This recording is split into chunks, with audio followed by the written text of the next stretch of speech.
Bonjour, aujourd'hui on va faire du Donc, spaghetti. pour faire les pâtes, on a besoin en premier de l'eau salée, ou on va cuire nos pâtes. Mais c'est la première fois que je fais des pâtes, alors je vais improviser le nombre de sel et d'eau qu'on va mettre dans le contenant.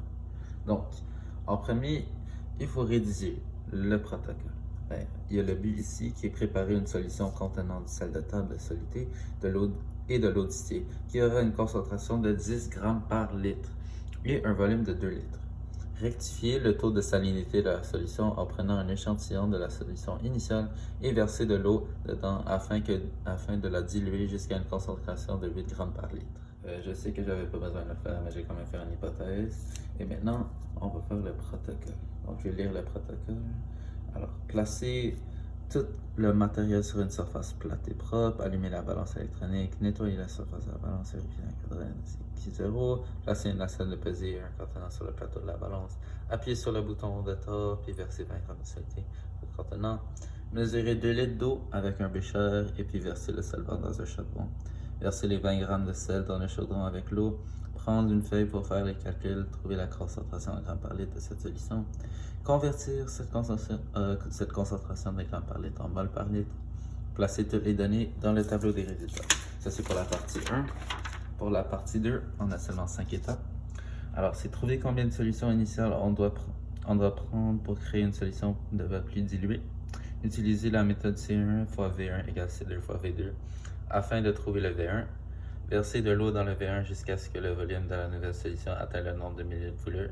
Volume 2 égale 2 litres. Prendre la nouvelle concentration qui est en grammes par litre et la tourner en mol par litre. Et finalement, placer les données dans le tableau des résultats. Alors ici, il y a la liste de matériel. Mais c'est correct si vous n'avez pas tout ici. Comme, même moi, j'ai pas tout ce matériel, donc je vais improviser. Et ça, c'est la liste de produits chimiques.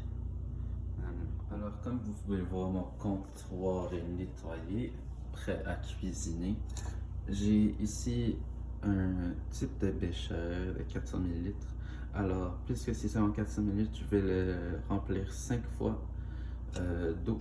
Et puis, je vais revenir quand le contenant va être rempli de 2 litres. J'ai ici à peu près 2 litres d'eau. Maintenant, il faut mesurer 20 grammes de sel sur une balance et la rajouter au mix. Je vais faire ça off camera parce que ça va prendre trop de temps. Alors, 20 grammes de sel a été mis dans le contenant. On a fini la partie 1. Je vais vous donner les données. Donc, pour le produit 1, les données c'était le volume d'eau était 2 litres, masse de sel 20 grammes, masse molaire était 58,44 grammes par mol. Alors, le NA était comme 21 quelque chose plus 30 quelque chose, ça a donné 58,44. La formule égale mol égale masse de l'échantillon divisé par masse molaire. Alors, pour le calcul, on fait, comme vous pouvez le voir, vous pouvez lire. La concentration finale en mol a donné 0,171 mol par litre. Okay. Le résultat. À présent, il faut diluer l'eau. Ce qu'on va faire pour la partie 2, alors ici les données, on va trouver le volume 1. On va trouver combien de volume de départ de la solution on va utiliser pour la concentration 2 pour la solution 2. Alors, comme vous pouvez le voir, c'est revenu. Ça va donner 1,6 litres à prendre de cette solution. Concentration en mol.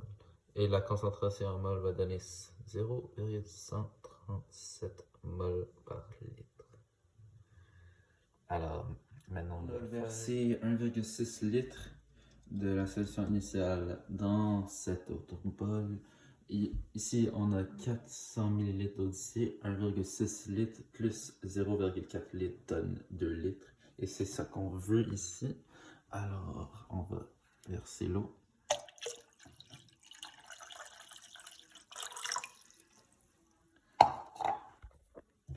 Et voilà, on a notre solution diluée. Voici le produit final. Fini.